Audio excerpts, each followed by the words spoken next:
A Carla Cristina Rodrigues é psicóloga com mestrado em educação, especialização em saúde mental e licenciatura em filosofia. Atua no SUS com saúde mental desde 2000 e atualmente supervisora clínica institucional de Pouso Alegre e psicóloga em Guapé, do nosso querido Rogério Pontes. Cadê a gestora de Guapé?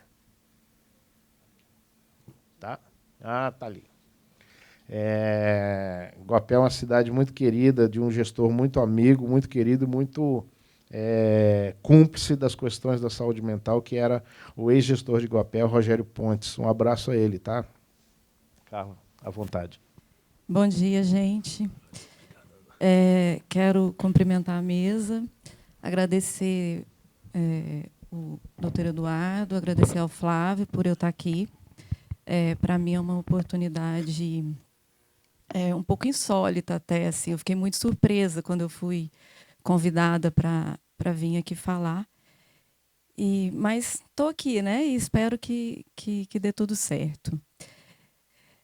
Eu vou falar da história da saúde mental em Guapé, porque é uma fala que eu tenho tido já há muitos anos, é sobre o modelo que a gente tem feito de assistência em saúde mental, que eu acho que a gente precisa de ir revendo, e conversando, e repensando este modelo para que ele não fique ultrapassado.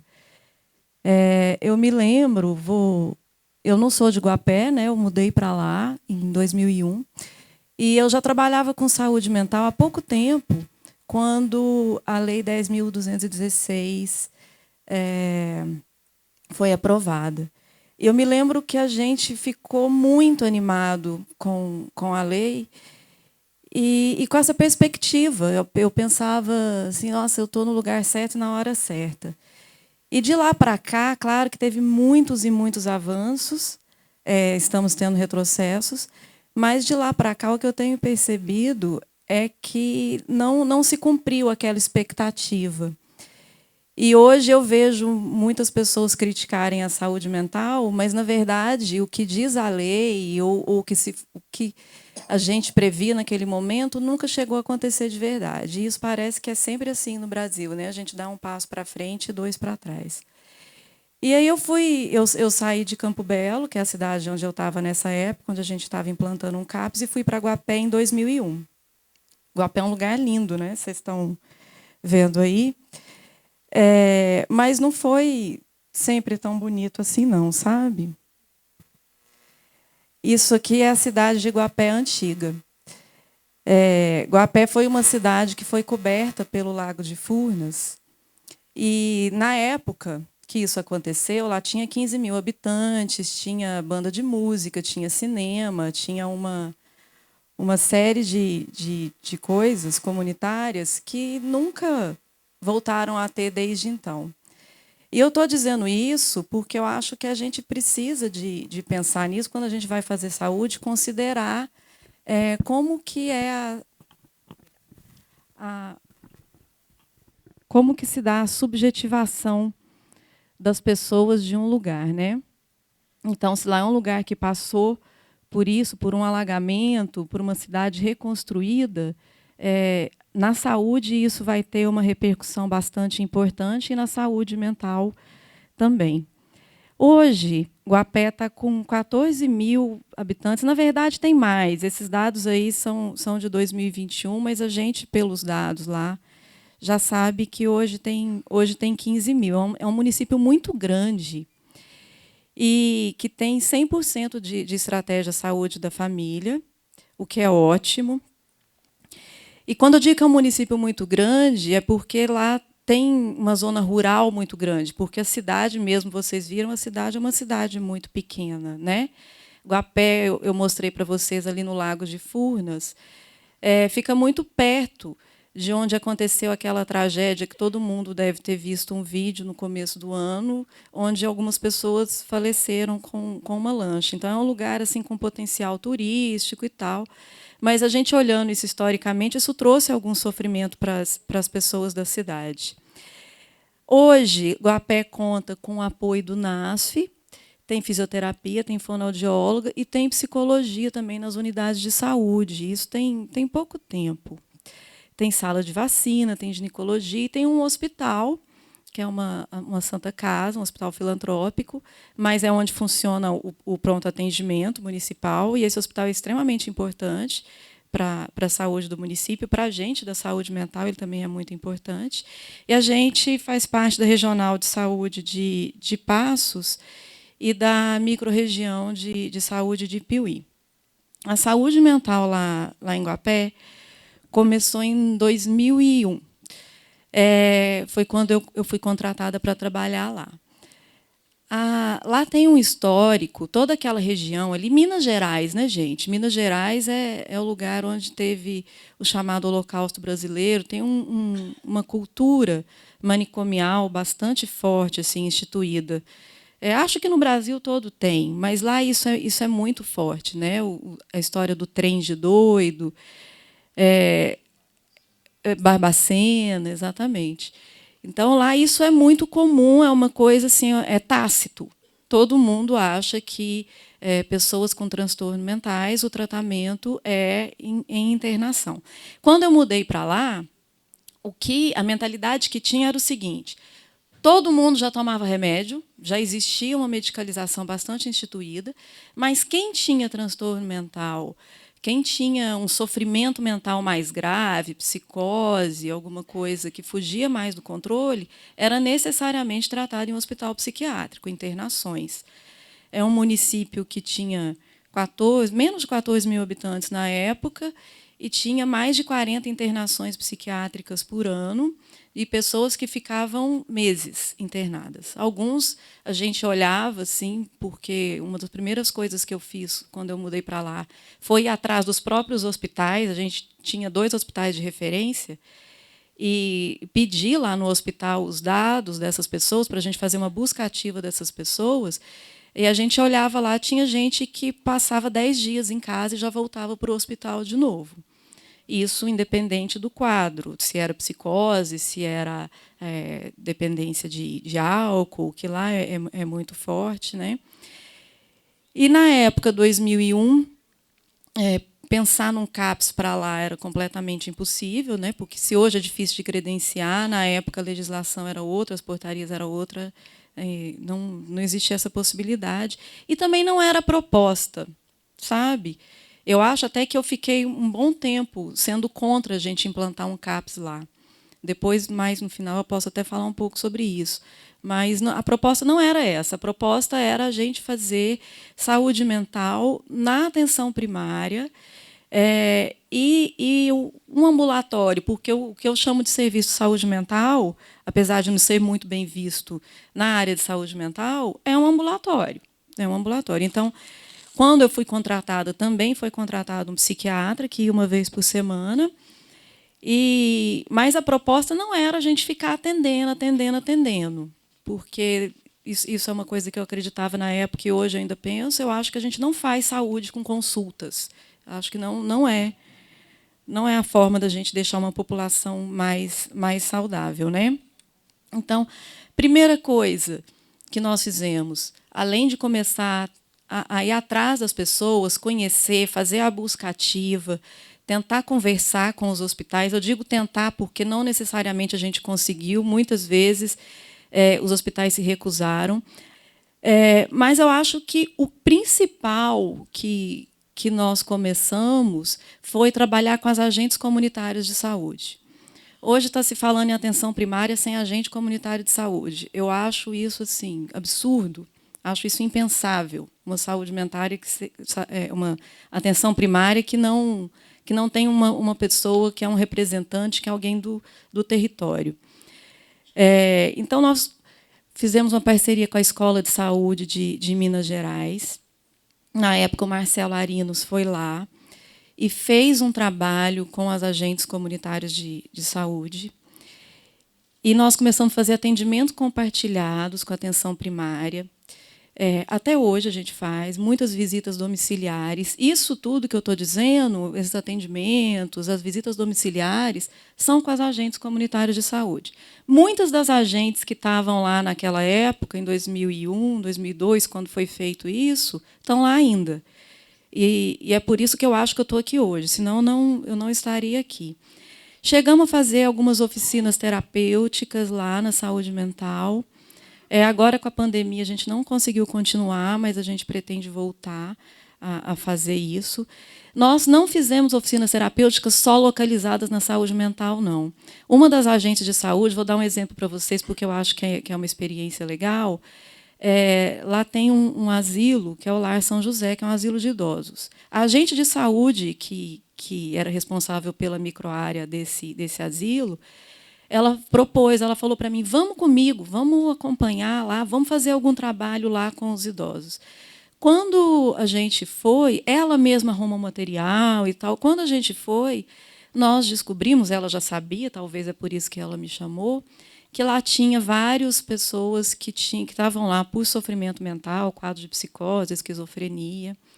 Um deles tinha 24 anos na época, e ele estava lá, e ele tem família, e a família mora lá no município. Mora na zona rural, mas mora no município. E a gente conseguiu fazer esse moço voltar para a casa dele. A gente conseguiu interferir. Foi briga, não foi uma coisa fácil, não. A própria administração do asilo foi contra. Não foi uma coisa na paz, assim. Achei que eu ia ser mandada embora na época. Não fui, né? Estou aqui. Então, a gente começou a fazer esse trabalho de organizar festas, de colocar essas pessoas junto, né? De falar de cidadania, de conversar sobre o próprio sofrimento mental, que são pessoas que não têm... Eu não gosto de dizer que não têm voz. Eu acho que tem voz, sim. Todo mundo tem voz. Dar voz a eles, às minorias. Não acho que a gente tem que dar voz, não. A gente tem que ouvir, porque eles têm voz, sim. Eu fiz mestrado em educação, eu li muito Paulo Freire e eu aprendi isso com ele. Então, a gente tem que saber ouvir, a gente tem que saber escutar, porque eles têm voz e eles estão falando muitas vezes. A gente é que não ouve. De lá para cá, passaram 21 anos, tiveram muitos avanços, muitos mesmo, mas eu sou uma pessoa que reclama muito, então eu vou usar o espaço para reclamar também. Mas a gente também teve muitos retrocessos. Essas internações que eu falei com vocês, que aconteciam, elas diminuíram assim muito, muito, muito, enormemente. A gente chegou até épocas sem internar ninguém em hospital psiquiátrico. A gente diminuiu em torno de 80% para mais. Agora, nos últimos anos, eu acho que, infelizmente, isso está voltando um pouco. Também vou falar disso depois, não vou entrar agora, não. Mas a gente teve um grande avanço em relação a isso. A atenção primária absorveu o cuidado em saúde mental. E eu acho que isso é por causa das agentes de saúde, porque tem uma rotatividade muito grande de profissionais na atenção primária, Mas, quando muda o médico, muda a enfermeira, e eles chegam lá, já está instituído o cuidado, que a gente já faz visita, a gente já avisa, olha, fulano não está bem, e pede o médico para fazer uma visita e tal. Quando tem esse diálogo dentro da equipe, isso é extremamente importante. Eu acho que as agentes que são fundamentais nesse processo. Tem alguma agente de saúde aqui, gente? Infelizmente, tem! Que bom. Lá em Guapé, a gente tem agente de saúde que entende assim, de psicose, de transtorno afetivo, que conhece o paciente a tal ponto de, quando ele começa a entrar em crise, ela fala, olha, fulano já está narrando rodeio. Aí eu pergunto para ela, quando que começou? Ela fala assim, tem 2 dias. Então, antes, muitas vezes, da própria família perceber que a pessoa não está bem, a agente de saúde ela já percebe alguns sinais que aquele paciente dá quando o quadro dele está desestabilizando. E isso assim, começou lá naquela primeira capacitação da escola de saúde, e ela faz isso, ela compartilha isso com as colegas. Então, eu acho bastante interessante. A gente tem tido um aumento muito grande da demanda de atendimento em saúde mental. A gente, diz um pouco que é um pouco por causa da pandemia, eu não acho. Eu acho que, sim, claro que a pandemia catalisou esse sofrimento de uma forma muito grande, mas eu me lembro que, quando eu comecei a trabalhar em saúde mental, lá em 2000, a gente lia textos onde a ciência, os pesquisadores, já diziam que a saúde mental, com os problemas que a sociedade está tendo, a saúde mental ia, sim, avançar em termos de demanda, de adoecimento e de sofrimento de forma geral. Acho que o sofrimento abrange muito mais o que a saúde mental atende do que o adoecimento em si. Mas eu acho que isso já estava previsto, por causa do caminho que a sociedade está tomando mesmo, de urbanização desenfreada, né? As escolhas que nós, seres humanos, temos feito não são escolhas muito saudáveis para a gente. Então, já se dizia isso naquela época. A pandemia, sim, catalisou esse processo, mas é alguma coisa que eu me lembro de ler em vários lugares que já tinha essa previsão. E mesmo com o aumento dessa demanda toda, a nossa estrutura lá continua muito pequena, muito precária de atendimento. Por quê? Porque é uma estrutura mantida pelo município. Esses 22 anos, quem tem mantido isso, quem tem mantido esse trabalho, é o município. Né? Não tem nenhum tipo de financiamento, e essa é uma discussão que eu acho que é extremamente importante a gente ter. Modelos de atendimento, modelos de serviço que sejam mais fortes, fortalecer isso mesmo. Porque fala-se na RAPS, e eu né, sou uma defensora da RAPS, eu acho que ela é extremamente importante, mas, de lá para cá, a RAPS não... Ela tem que ser fortalecida. Eu acho que ela não está dando conta da forma como ela está. E a gente, lá em Guapé, a gente tem um agravante. Vocês viram que a cidade é cercada por um lago, né? Então, a gente tem um agravante que é geográfico. Né? Nós temos a referência nossa de microrregião, seria Piuí. Piuí tem um CAPS-AD, tem um CAPS-2. Capitólio, que é antes de Piuí para a gente, tem leito. Na verdade, ainda não tem. Está implantando o leito de saúde mental em hospital geral. Esse leito poderia também nos assistir, mas o que acontece? A gente não consegue chegar lá, porque, para a gente chegar lá em Piuí, para levar um paciente para o CAPS, a gente tem que atravessar de balsa o Lago de Furnas. É uma travessia que não é rápida, ela é demorada. E pegar uma estrada de terra, uma serra. Minas Gerais, gente. Minas Gerais é montanha, serra, curva. Na época das chuvas, às vezes, não dá para passar. Então, a gente tem um problema que é bastante concreto na nossa RAPS, que é um problema geográfico. Assim, a gente não consegue pegar uma pessoa que está em crise, delirante, ouvindo vozes, com risco de autoextermínio, de fazer alguma coisa, e colocar dentro de uma balsa, ficar esperando a balsa chegar, atravessar um lago, depois numa estrada, para chegar até um CAPS, para ele ficar em um acompanhamento mais intensivo, ou fazer consultas e voltar. Mas, por outro lado, esse isolamento nosso, eu acho que é o que fez com que a gente, de alguma forma, tivesse essa inventividade, tivesse criatividade e tivesse que se haver com as nossas crises. Né? Quando eu digo que a gente tem voltado um pouco as internações, tem sim, mas a gente nunca mais voltou a internar 40 por ano. Em hospital psiquiátrico, a gente não voltou a ter os problemas que a gente tinha naquele momento. Eu vou fazer uma narrativa para vocês de um caso que foi atendido pela atenção primária lá. Não vou dizer que é um caso clínico, porque não fui eu que acompanhei o caso todo, eu estava junto, mas, assim, foi um caso compartilhado mesmo. E, a partir desse caso, eu vou fazer mais algumas considerações e aí a gente já acaba. Tá? Não está nos slides, não, gente. Eu vou falar aqui. Em julho de 2020, no começo da pandemia, né, assim, no auge, aquele momento mais obscuro da pandemia, Flávia, enfermeira de uma das equipes de ASF de Guapé, me telefonou para falar de uma paciente da sua área que estaria, segundo as agências de saúde, gravando e postando vídeos sensuais nas redes sociais. Hoje tem essa questão do adoecimento ser público nas redes sociais, né? Mais de uma vez a gente tem visto isso acontecer. As pessoas começam a delirar, fazendo live e tal. Eu trabalho em Pouso Alegre também como supervisora clínica. Eu também vejo esse fenômeno lá. A gente também tem que começar a pensar, a produzir, a estudar, a pesquisar, né, sobre isso.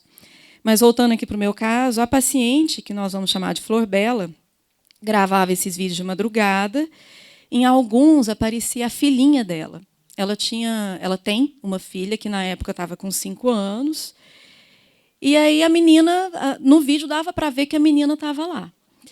E as agentes de saúde, a Flávia, que é enfermeira, elas ficaram muito preocupadas, principalmente com a criança. Elas conheciam a moça. Ela não é assim, né? Ela não, até então a gente nunca tinha visto ela ter esse tipo de comportamento. E aí a Flávia me ligou um dia e falou para mim assim: olha, tem uma moça que está gravando vídeo. Você acha que eu ligo para o conselho tutelar? O que você acha? O que a gente faz?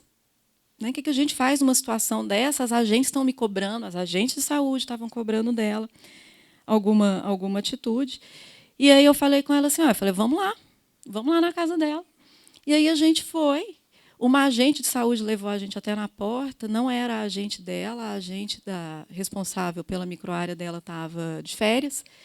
E aí a gente entrou, nós encontramos com ela, na verdade, chegando assim na casa.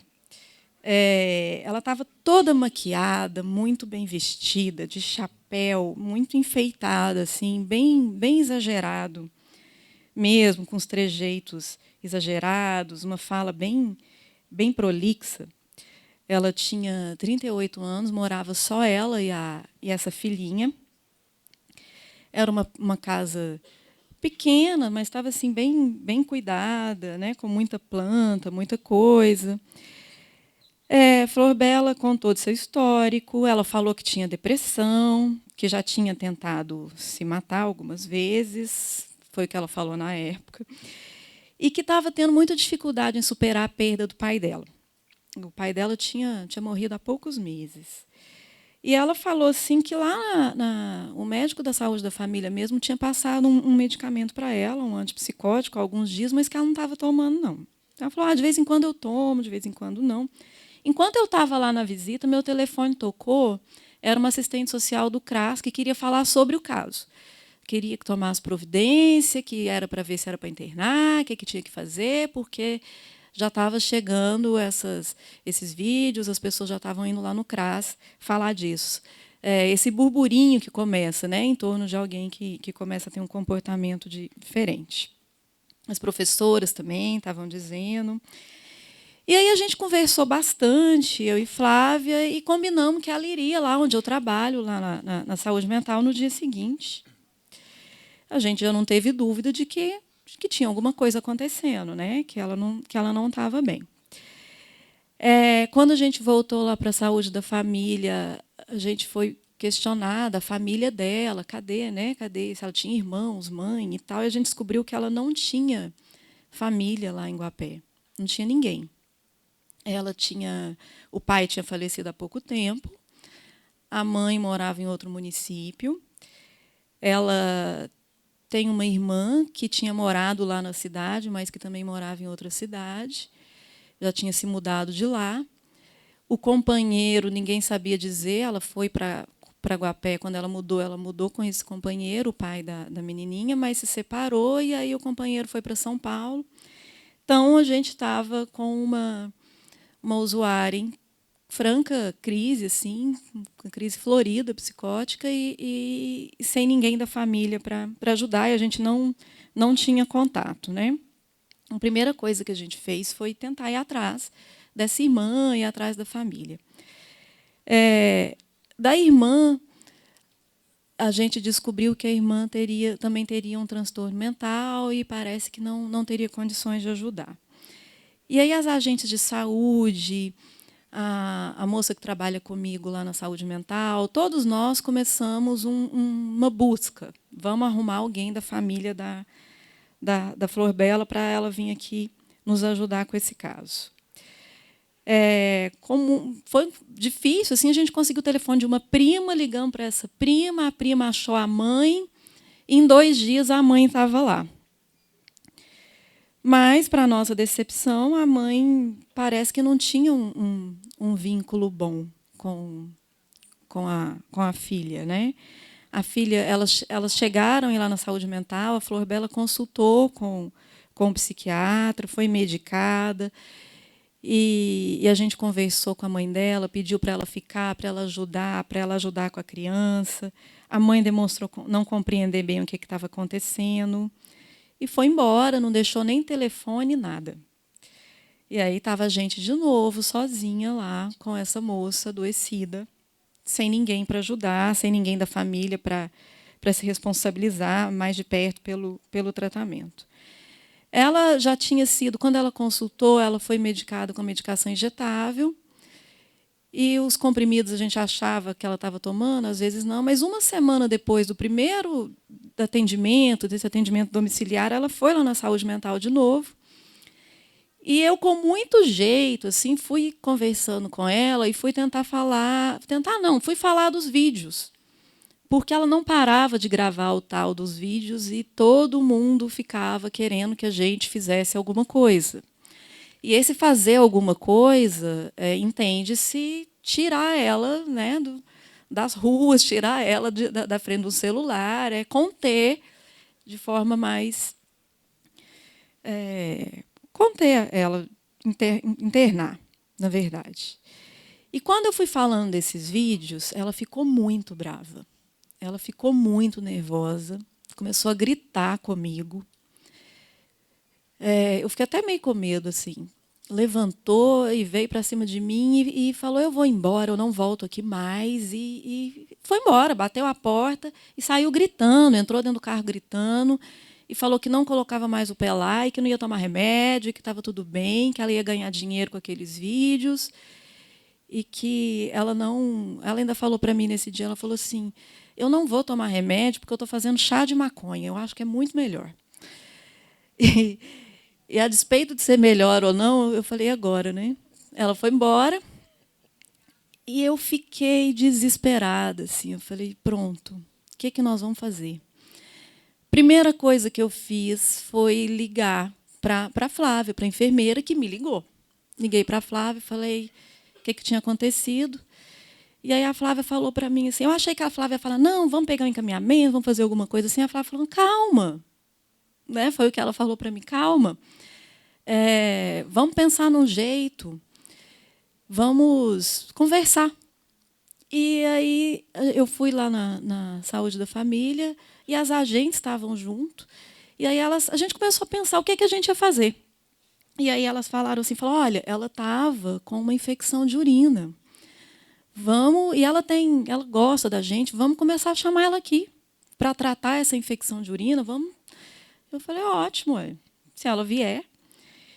E aí as meninas, as agentes de saúde, a agente dela ainda estava de férias, tá, gente? As outras agentes, elas iam na casa dela e chamavam, conversavam com ela e chamavam para ela: você tem que ir lá, tem que refazer o exame de urina, tem que ir no hospital, tem que tomar outra injeção. E começaram a chamar ela para a unidade de saúde da família. Ela trabalhava, ela se mantinha vendendo, vendedora autônoma de Avon, de Natura, essas coisas. E aí elas falavam para ela assim: traz os catálogos. A Flávia falou para mim assim: aqui nós estamos tudo com batom, com creme. Elas compravam as coisas, elas ficavam horas vendo o catálogo. E ficou avisada na unidade de saúde: se ela entrar aqui, não deixa ela ir embora sem ser atendida. E aí o médico também atendia, colocava ela dentro do consultório, conversava, e ele dava comprimido lá mesmo na unidade. E eles foram fazendo isso. E ela foi indo, e ela estava recebendo atenção, ela estava precisando de atenção, e ela foi indo, a princípio, todos os dias na unidade de saúde, levar os catálogos para as meninas olharem, e elas olhavam, conversavam, davam café, dava chá, feria pressão, pedia exame de urina, nisso davam medicamento, ela passava por consulta, elas cuidaram da contracepção para não ter um risco dela naquela crise, poder vir alguma gravidez indesejada. Isso aconteceu no auge da pandemia, as escolas estavam fechadas, o conselho tutelar começou a agir também, foi à casa, e aí uma das agentes falou assim, pode deixar comigo, eu vou convencer ela a pagar a fulana para cuidar da criança. Eu falei, mas será? Ela falou, não, eu converso com a fulana, é uma pessoa que mora no bairro, que é cuidadora, que cuida de crianças. Eu converso para ela fazer um pouco mais barato, explico a situação, e converso com a Flor Bela também. Aí a agente de saúde convenceu ela a colocar a criança durante o dia com essa cuidadora. Então, já foi uma outra situação que a gente estava temendo. A criança ficou bem cuidada, e foi indo, ela melhorou.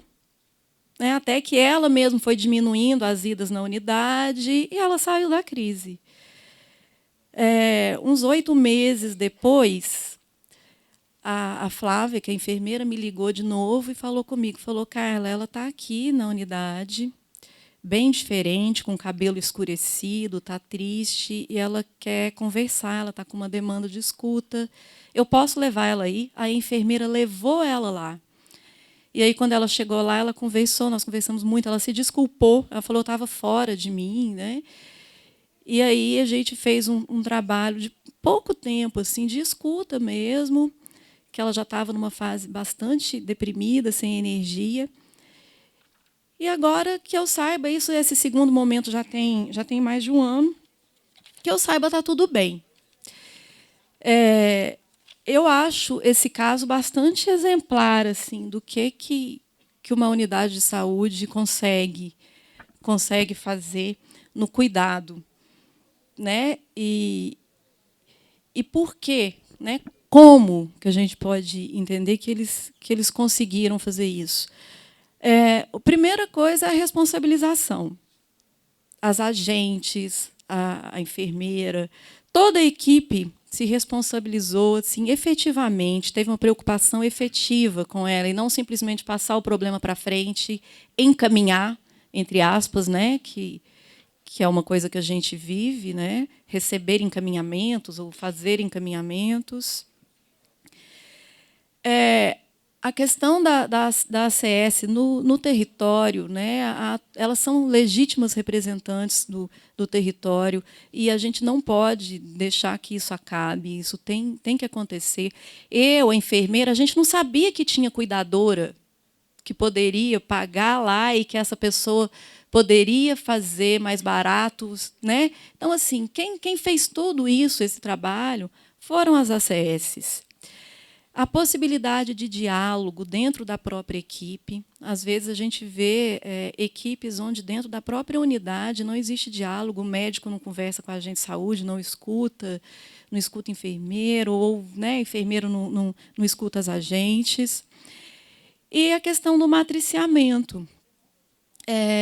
O matriciamento, eu muitas vezes vejo que as pessoas têm uma ideia de que seria alguma coisa pedagógica, né? Que chega uma equipe de fora e te ensina a trabalhar, como é que você vai trabalhar com aquele usuário.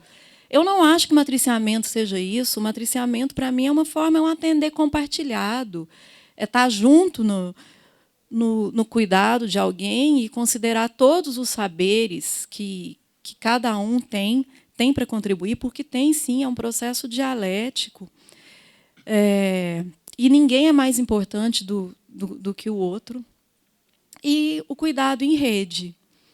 Nesse caso, quem coordenou, e muito bem, na minha opinião, a rede, foi a atenção primária. E é o que a atenção primária, né, tá lá nas funções da atenção primária, que é coordenar o usuário dentro da rede de saúde. O problema é que, muitas vezes, a gente não consegue ter o diálogo para formar uma rede. Agora, os problemas que a gente tem enfrentado atualmente. Eu coloquei em Guapé, coloquei um ponto de interrogação, porque eu estou dizendo a realidade de Guapé. Mas Guapé está dentro, né, é um retrato do Brasil, na minha opinião, porque está dentro de uma sociedade, e lá não é diferente de nenhum outro lugar, a não ser por especificidades que eu falei para vocês. O primeiro é o recrudescimento dessa mentalidade de internação, principalmente nos casos de dependência química. A gente precisa sentar e falar sobre isso, porque o que está acontecendo é muito grave. Nós estamos com um problema muito sério em relação a isso. Lá mesmo, na zona rural, a gente tem um exemplo de um usuário que tem um quadro de sofrimento mental grave, e ele era muito presente na unidade de saúde, e de uns anos para cá ele começou com o uso mais pesado de crack. Não sei se é um uso pesado, viu? Ele começou a usar crack. E ele já tinha um uso de bebida, mas a gente sempre conseguiu levar isso.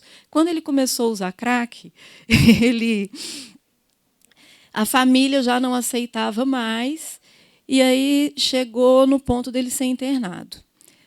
Está completando mais ou menos uns 2 anos que ele está numa comunidade terapêutica. E eu estou com medo dele não voltar.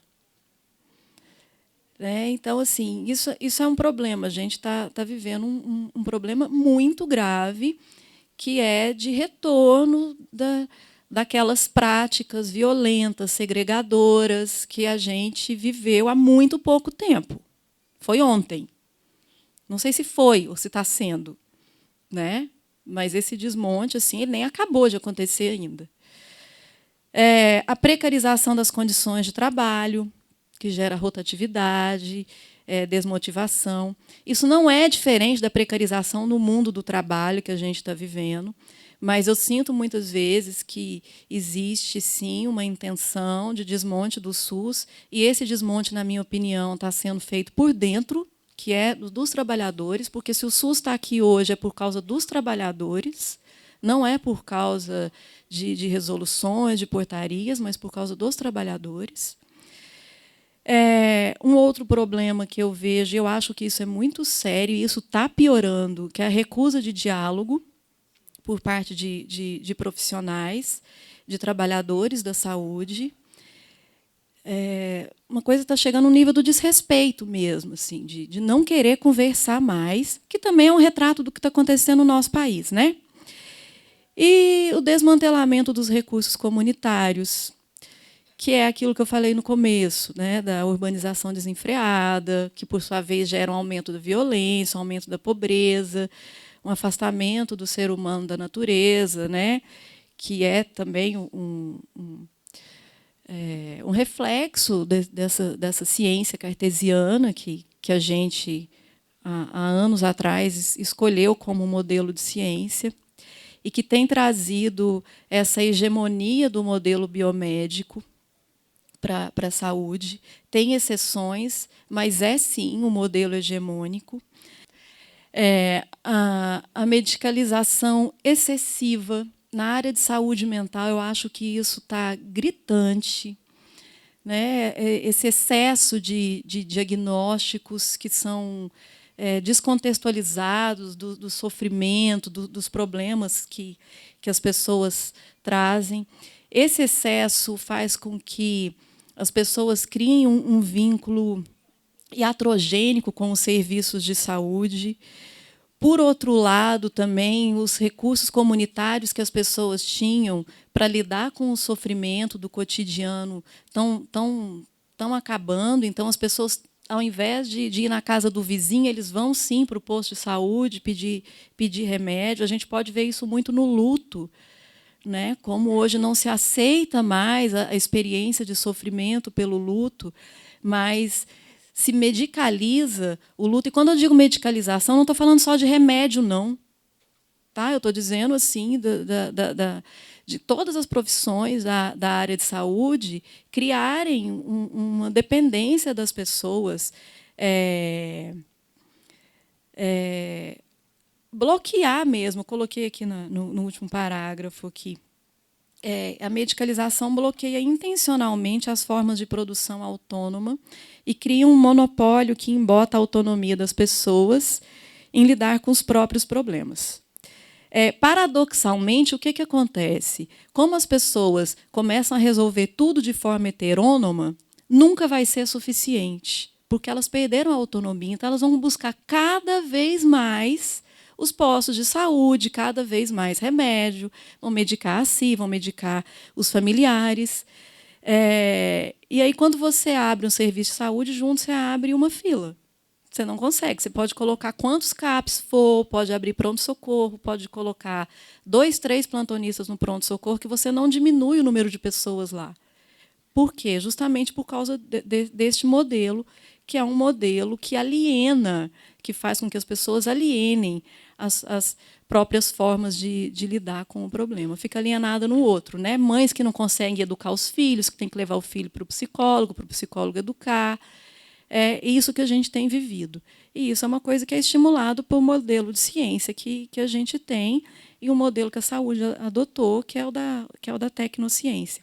Isso que eu chamei de contraprodutividade não fui eu que inventei, não, gente. Eu tirei isso de um autor que se chama Ivan Illich, que tem um livro muito legal. Ele falou disso em 75. E que se chama, acho que é Nêmesis da Medicina.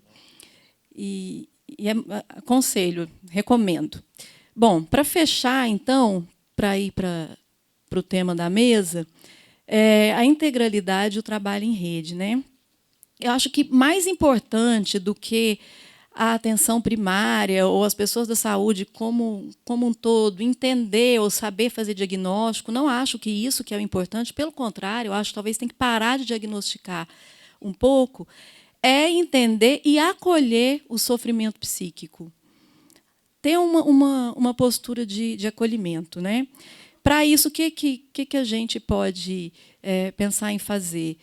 Conversar, diálogo, educação permanente, educação continuada também, mas principalmente educação permanente. E colocar, manter de forma muito firme as políticas de saúde mental enquanto política de liberdade, de cuidado no território. Acho que a gente só vai conseguir fazer rede mesmo, trabalhar em rede, quando a gente conseguir fazer isso de uma forma mais geral. Porque o que costura mesmo a rede são as tecnologias leves, são as relações. É isso, gente. Tem uma última frase, que não é minha, que é do Eduardo Galeano, que é um autor que eu gosto muito, que ele fala de utopia. Muitas vezes eu vejo um desânimo nas pessoas, né? Mas eu acho que a gente tem que pensar, se a gente está perseguindo uma utopia, ela está lá no horizonte. Se eu me aproximo 2 passos, ela se afasta 2 passos. Caminho 10 passos e o horizonte corre 10 passos. Por mais que eu caminhe, jamais eu alcançarei. Para que serve a utopia? Ela serve para isso, para que eu não deixe de caminhar. Então, é por isso que a gente está aqui. Desculpem a...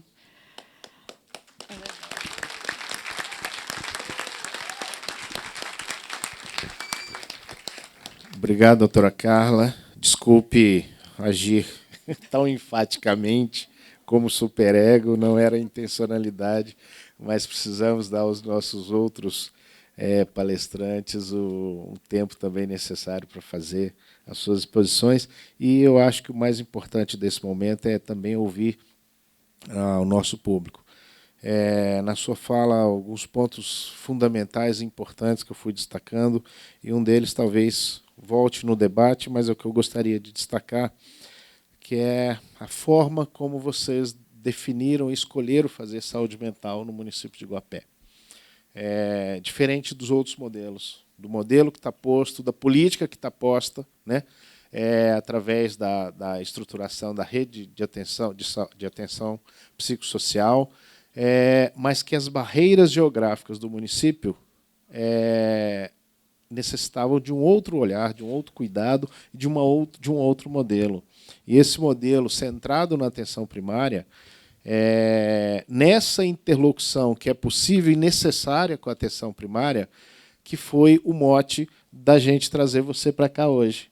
Né? Quando você fala, eu fiquei surpresa, mas foi exatamente essa a intencionalidade, porque com o tema da mesa, que é saúde mental na atenção primária, as perspectivas possíveis, né, de uma saúde integral, nós pensamos exatamente nessa experiência dos municípios que não iniciaram, como a maioria dos outros, estruturando CAPS 1, CAPS 2, CAPS AD, CAPS infantil, né, serviço residencial terapêutico, mas que centrou na atenção primária, nessa interlocução possível e necessária, que são experiências ainda incipientes, infelizmente, né, que a gente precisa estimular para que a gente fortaleça a nossa rede de atenção psicossocial, fortaleça as nossas relações comunitárias com a atenção psicossocial, fortaleça a rede de trabalhadores, né, como a agente comunitária que está ali,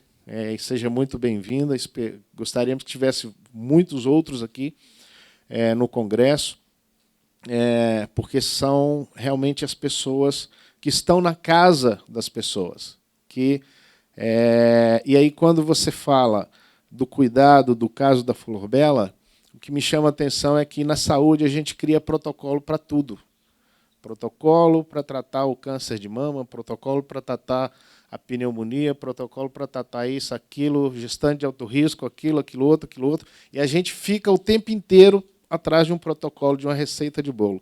E a saúde mental não tem receita de bolo, né? A saúde mental não tem protocolo, porque a gente está lidando com a subjetividade, a gente está lidando com o sujeito.